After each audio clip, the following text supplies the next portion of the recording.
कल हमने लास्ट जो देखा था वो ये देखा था कि भाई जो लेंस होता है ना, लेंस जो है क्रिस्टलाइन कॉन्वेक्स लेंस है, और उसका जो शेप एंड साइज जो कंट्रोल किया जा रहा है वो कौन कर रहा है, वो कर रही है सिलेरी मसल्स। ठीक है, तो सिलेरी मसल्स, अगर सिलेरी मसल्स कॉन्ट्रैक्ट करेंगी तो कॉन्ट्रैक्ट करने का मतलब जैसे मान लो सिलेरी मसल्स है और ये बीच में क्या लगा हुआ है, इसके लेंस लगा हुआ है। ठीक है, अगर सिलेरी मसल्स कॉन्ट्रैक्ट कर रही हैं इसका मतलब वो खींचेंगी। ठीक है, किसको खींच रही हैं, वो लेंस को। लेंस बड़ा छोटा था और वो बड़ा हो जाएगा। और अगर सिलेरी मसल्स अगर एक्सपेंड होंगी तो जो लेंस है वो छोटा हो जाएगा, उसका मतलब कर्वेचर बढ़ जाएगा उसका। तो अल्टीमेटली जो सिलेरी मसल्स हैं, सिलेरी मसल्स ये कर रही है control the focal length of eye lens. ये फंक्शन हो रहा है किसका, सिलेरी मसल्स का। अब ऐसा हो सकता है, अच्छा तो ये कोई बहुत हल्का फुल्का टास्क नहीं है। ठीक है, कि इसमें बिल्कुल एनर्जी नहीं लग रही है या मसल्स को ज़्यादा स्ट्रेन नहीं पड़ता होगा उसमें स्ट्रेन। ठीक है, तो अगर सिलेरी मसल्स अगर वीक हो जाएं तो ये जो मतलब जिसको बोलते हैं कि ये जो इसकी कैपेबिलिटी है ना to change the focal length, उसको हम लोग एक पर्टिकुलर नेम देते हैं जिसको बोलते हैं power of accommodation. Power of accommodation. अब आपको ये समझ में आ गया है कि किस चीज़ को एकोमोडेट करना है। तो एकोमोडेट किसको कर रहे हैं, फोकल लेंथ को।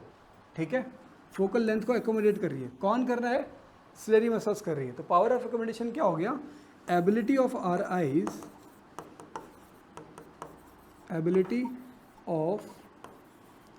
Eyes to see near and far objects. और ये जो एबिलिटी है ये डिपेंड किसके ऊपर कर रहा है, ये डिपेंड कर रहा है, मतलब ये जो हम लोग नियर बाय ऑब्जेक्ट या फिर फार ऑब्जेक्ट्स को देख रहे हैं ये हम लोग कर रहे हैं by changing focal length, by changing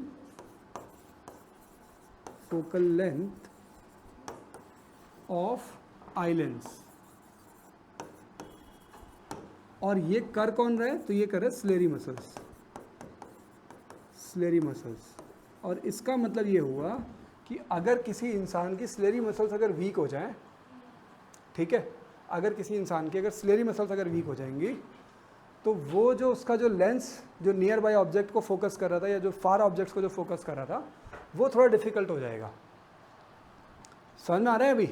so इसका मतलब अपना जो फंक्शन है, जो पावर ऑफ एकोमोडेशन है, वो टोटली डिपेंड कर रहा है किसके ऊपर, सिलेरी मसल्स की मतलब स्ट्रेंथ के ऊपर डिपेंड कर रहा है कि वो कितना एडजस्ट कर पा रही है फोकल लेंथ को, और फोकल लेंथ को कितना अच्छे से एडजस्ट कर पा रही है। ठीक है ना, उसी चीज़ को हम लोग क्या बोलते हैं, पावर ऑफ एकोमोडेशन बोलते हैं। ठीक है, अब ज़रा आगे समझो। तो इसका मतलब ये हुआ कि भाई जो नियर ऑब्जेक्ट है और जो फार ऑब्जेक्ट है, इसका मतलब कि एक नॉर्मल आई का नियर पॉइंट क्या है, नियर पॉइंट फॉर नॉर्मल आई कितना है, 25 सेंटीमीटर्स। इसका मतलब ये हुआ कि एक नॉर्मल इंसान भी ना एक लिमिटेड डिस्टेंस तक ही देख सकता है, मतलब पास की चीज़ों को। ये नहीं कि जो चीज़ जितनी पास होगी हम लोग और अच्छे से क्लियरली देख लेंगे, ऐसा नहीं है। 25 सेंटीमीटर के अंदर अगर कोई चीज़ होगी तो उसको और क्लियरली देख पाना डिफ़िकल्ट हो जाएगा। जैसे ये जो बार कोड लिखा हुआ है ना, पेन के ऊपर जो बार कोड है, बहुत छोटे उसमें लिखा हुआ है, एनग्रेव करके लिखा हुआ है, तो एक सर्टेन डिस्टेंस पे तो मैं इसको आराम से पढ़ पाऊँगा, बट उससे और अंदर आएगा ना तो मेरे लिए वो ब्लर होना शुरू हो जाएगा। ठीक है, अगर आप किसी बड़ी चीज़ को देख रहे हो, जैसे ये लिखा हुआ है, अब इसको अगर मैं ऐसे करके देख रहा हूँ तो हो सकता है कि थोड़ा और पास से देख सकूँ। ठीक है, लेकिन एक सर्टेन डिस्टेंस पे आकर के वो ब्लरिश होना शुरू हो जाएगा। ठीक है, इसका मतलब कि हमारी आँखों के लिए, नॉर्मल आइज़ के लिए भी एक मिनिमम डिस्टेंस होती है जहाँ पे हम लोग क्लियरली देख सकते हैं। उसके अंदर अगर कोई चीज़ लेकर के आ जाओगे तो हम लोग उसको पढ़ नहीं पाएंगे फिर। ठीक है, और उसी को हम लोग क्या बोलते हैं, नियर पॉइंट, और वो नियर पॉइंट हमारी मतलब नॉर्मल आइज़ के लिए जो नियर पॉइंट है वो कितना है 25 सेंटीमीटर्स है नॉर्मल आइज़ के लिए। अच्छा, तो नॉर्मल आइज़ का जो आपका नियर पॉइंट है वो हमको पता चल गया है, और जो फार पॉइंट है, फार पॉइंट का मतलब हुआ कि कितना दूर आप देख सकते हो। Far point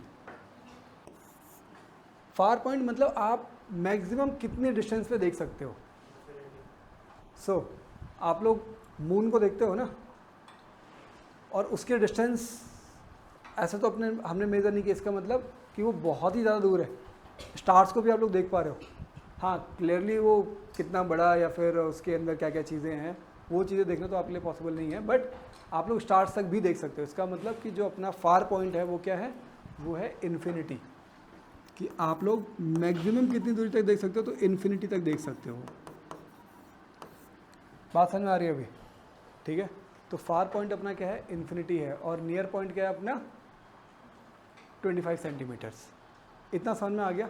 hello dear students, I hope कि आप लोगों को ये सारी वीडियोस बहुत अच्छी लग रही हैं और आप लोग इसको अच्छे से यूज़ भी कर रहे हो, नोट्स भी बना रहे हो। मैं यहाँ पे हर एक चीज़ राइट डाउन इसीलिए कर रहा हूँ सो दैट कि आप भी कॉपी और पेन लेकर के बैठो और नोट्स बनाओ, ठीक है। और बच्चों, अगर आप लोगों को ये वीडियोज़ पसंद आ रही हैं तो मेक श्योर कि आप इस चैनल को लाइक करो, शेयर करो। और दूसरी चीज़ स्टूडेंट्स, अगर हमको मान लो किसी भी चीज़ की बहुत अच्छी अंडरस्टैंडिंग डेवलप करनी है ना, और उसमें फिर उसको मार्क्स में भी कन्वर्ट करना है, तो कुछ चीज़ें बहुत इंपॉर्टेंट हैं। जैसे एक तो ये कि आप रेगुलर क्लास लो, ठीक है, रेगुलर क्लास लो और पूरा फुल कोर्स कंप्लीट करो। फुल कोर्स, चाहे वो कोई भी सब्जेक्ट हो, उसका पूरा कोर्स कंप्लीट करो, ठीक है। दूसरी चीज़ कि नोट्स, जो कि मैंने पहले बताया, नोट्स बनाने हैं। तीसरी चीज़ कि उसका रिपीटेड रिवीजन करो, ठीक है, उसको बार बार रिवाइज करो।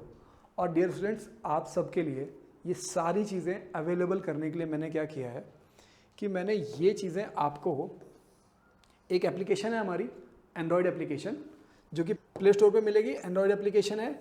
और यहाँ पे स्टार्टिंग 1000 स्टूडेंट्स के लिए हर एक कोर्स, सीबीएसई बोर्ड के क्लास 10th के स्टूडेंट्स के लिए हर एक कोर्स मेरा स्टार्टिंग 1000 स्टूडेंट्स के लिए सिर्फ 199 का है फॉर 1 ईयर। अब उस एक साल में ना मैं आपको हर एक चीज़ पढ़ाने वाला हूँ, उस सब्जेक्ट को फुल्ली एक्सप्लेन करूँगा। फिर उसके बाद उसके जो इंपॉर्टेंट क्वेश्चंस हैं, जो बोर्ड में आने वाले क्वेश्चंस हो सकते हैं, एक्सपेक्टेड क्वेश्चंस जो हो सकते हैं, वो सारी चीज़ें ओनली फॉर 199 आपको अवेलेबल हो जाएंगी किसी भी एक सब्जेक्ट की। मैथ्स हो गया, साइंस हो गया, 2 ही सब्जेक्ट में पढ़ा रहा हूँ। तो ठीक है, फिर हम लोग वापस चलते हैं अपने उस टॉपिक पे जिसको हम लोग अभी पढ़ रहे थे।